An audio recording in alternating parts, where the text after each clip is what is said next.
Halo, selamat pagi anak-anak. Apa kabar untuk kalian hari ini? Ibu berharap kalian semua tetap dalam keadaan sehat walafiat ya. Tetap semangat belajarnya walaupun kita masih dalam pandemik seperti ini. Tetap jaga kesehatan, patuhi protokol kesehatan, serta atur pola makan yang baik. Baik anak-anak, hari ini kita akan belajar dengan materi pembelajaran kita yaitu Allah menyampaikan 10 firman-Nya sebagai pedoman hidup. Sebelum kita memulai pembelajaran kita hari ini, marilah kita menyiapkan hati dan batin kita untuk berdoa. Dalam nama Bapa dan Putra dan Roh Kudus. Amin. Ya Allah Bapa yang Maha Pengasih, kami bersyukur kepadamu karena Engkau telah melindungi kami. Sekarang kami mau memulai kegiatan belajar mengajar kami. Lindungilah kami agar apa yang diajarkan hari ini dapat berguna bagi kami. Demi Kristus Tuhan dan pengantara kami. Amin. Dalam nama Bapa dan Putra dan Roh Kudus. Amin.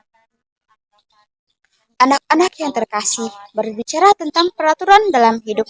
Bagaimana pengalaman hidup kita dalam menjalankan peraturan? Apakah ada yang mengingat kapan kita menjalankan peraturan dalam hidup kita? Apakah manusia membutuhkan peraturan?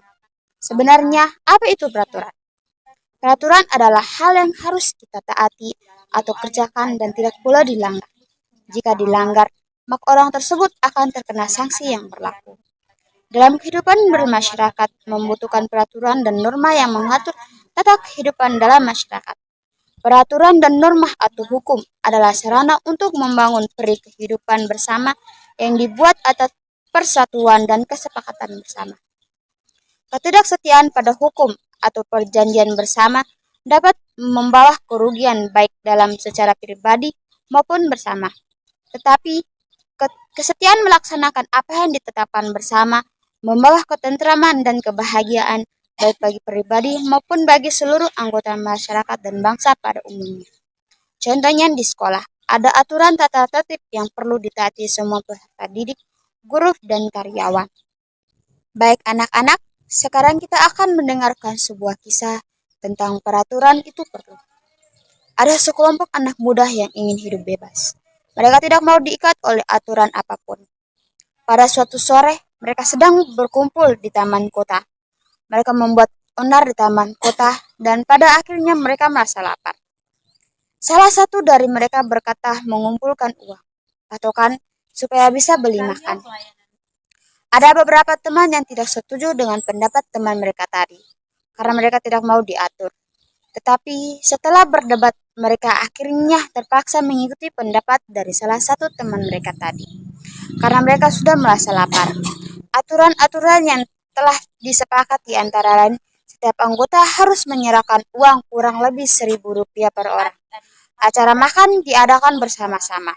Waktu makan bersama ditetapkan pada pukul 2 siang. Semua aturan itu terpaksa mereka setujui supaya kegiatan perkumpulan mereka berjalan dengan lancar. Baik anak-anak, dari kisah di atas kita bisa mengambil kesimpulan dari kisah tersebut. Kesimpulan dari kisah tersebut adalah selama hidup kita memerlukan peraturan. Kita perlu peraturan untuk hidup kita masing-masing, tetapi juga memerlukan peraturan dalam hidup bersama-sama. Hidup bersama-sama atau bermasyarakat memerlukan peraturan. Peraturan menjamin kepentingan dan keselamatan setiap orang, serta kepentingan dan keselamatan bersama. Oleh karena itu, kita bersepakat untuk melaksanakan dengan baik demi kepentingan kita sendiri. Suatu kelompok memerlukan peraturan, suatu perkumpulan memerlukan peraturan, suatu masyarakat memerlukan peraturan, suatu bangsa memerlukan peraturan atau undang-undang. Misalnya Undang-Undang Dasar 1945. Undang-Undang Dasar 1945 itulah yang mengatur kita dalam kesejahteraan dan keharmonisan. Baik anak-anak, untuk lebih memahami tema kita pada hari ini, kalian bisa membaca teks firman Tuhan yang diambil dari kitab Keluaran bab 19 ayat 1 sampai 25 tentang 10 firman Allah. Kutipan pada tema tersebut adalah keluarnya orang Israel dari Mesir adalah peristiwa utama sejarah keselamatan dalam perjanjian lama. Melalui peristiwa itu, Allah menggenapi janji-janjinya kepada para leluhur Israel, bahwa ia akan memberi tanah kepada mereka dan keturunan mereka akan menjadi bebas. Keluaran melanjutkan kisah yang dimulai dari Kejadian. Judul kitab ini diambil dari kata Yunani Eduardus. Judul yang dipakai di Septuaginta yaitu PL dalam bahasa Yunani yang artinya keluaran atau keberangkatan.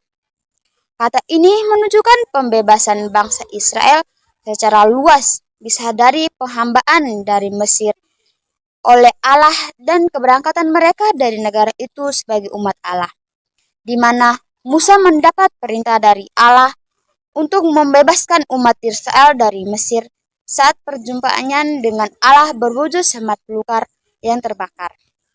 Dan Allah yang sama membawa mereka berjalan keluar dari tanah Mesir setelah umat Israel dibebaskan dari perbudakan di Mesir. Dengan perantaran Nabi Musa, Allah membuat perjanjian dengan umat Israel di Gunung Sinai, di mana Allah berjanji akan selalu menjaga dan mengikut umat pilihannya sampai ke tanah perjanjian dan sampai selama-lamanya.